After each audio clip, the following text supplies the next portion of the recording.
Verso para memorizar. Jesus disse: venham comigo e eu farei que vocês sejam pescadores de gente. Marcos capítulo 1, verso 17.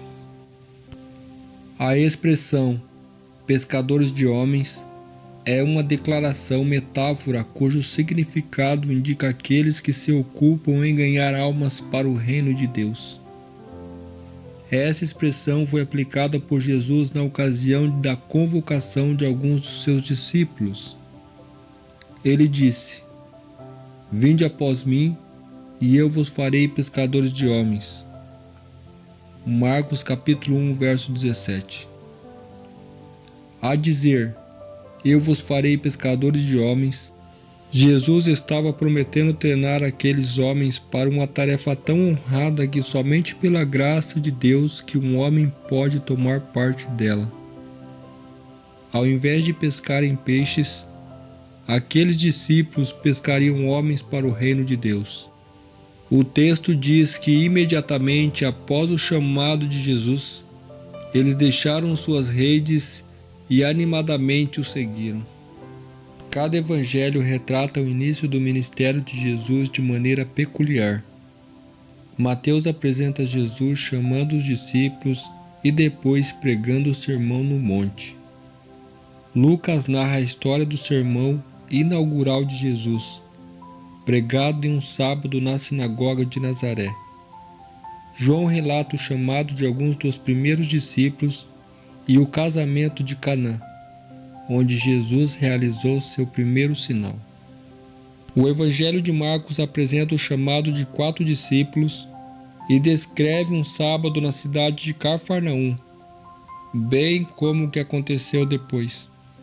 Esse sábado com Jesus, no início de Marcos, dá ao leitor uma noção de quem é Jesus, pois esse é o maior objetivo do seu livro: trazer o conhecimento da pessoa de Cristo, quem Ele é, o que fez e o que ainda vai fazer para garantir a vitória contra o mal na vida de toda a humanidade.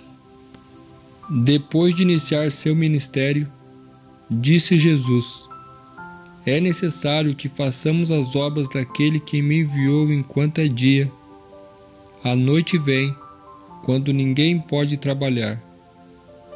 João capítulo 9, verso 4. Ao iniciar os trabalhos, Jesus não se esquivava de preocupações e responsabilidades, como fazem muitos que afirmam ser seus seguidores.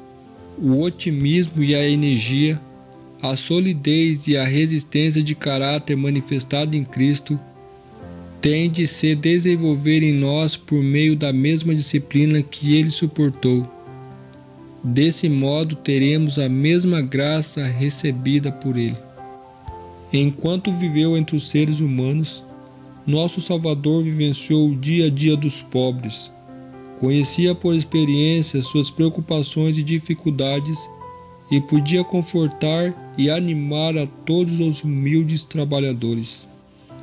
Aqueles que possuem verdadeira compreensão dos ensinos da vida de Jesus nunca pensarão que deva existir distinção entre classes, que os ricos devem ser mais honrados acima dos pobres dignos. Pois aos olhos de Deus somos todos iguais e, acima de tudo, somos todos seus filhos. Cristo escolheu as coisas loucas do mundo, os que o mundo considerava indoutos e ignorantes, para confundir os sábios do mundo.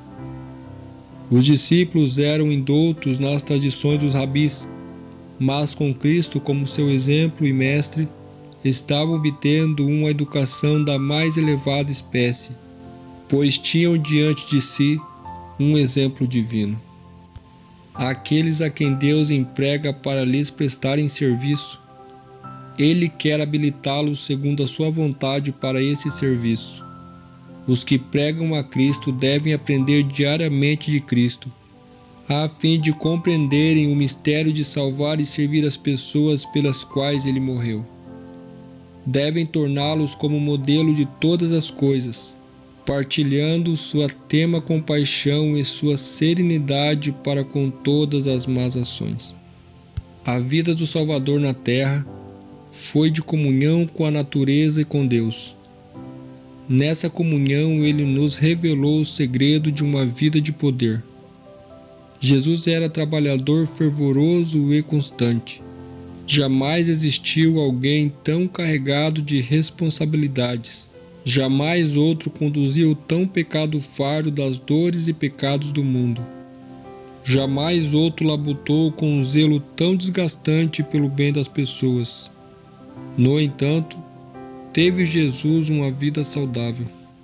Ele era representado pelo Cordeiro sacrificial, sem defeitos e sem mácula. No corpo e na alma, era um exemplo do que Deus designava que fosse toda a humanidade por meio da obediência de suas leis. Quando se olhava para Jesus, via-se um rosto em que a divina compaixão se misturava com um poder consciente. Ele parecia circulado de uma atmosfera de vida espiritual. Suas maneiras eram suaves e despretensiosas. No entanto, impressionava as pessoas com um senso de poder que, embora oculto, não podia ser inteiramente dissimulado. Que Deus os abençoe e até a próxima.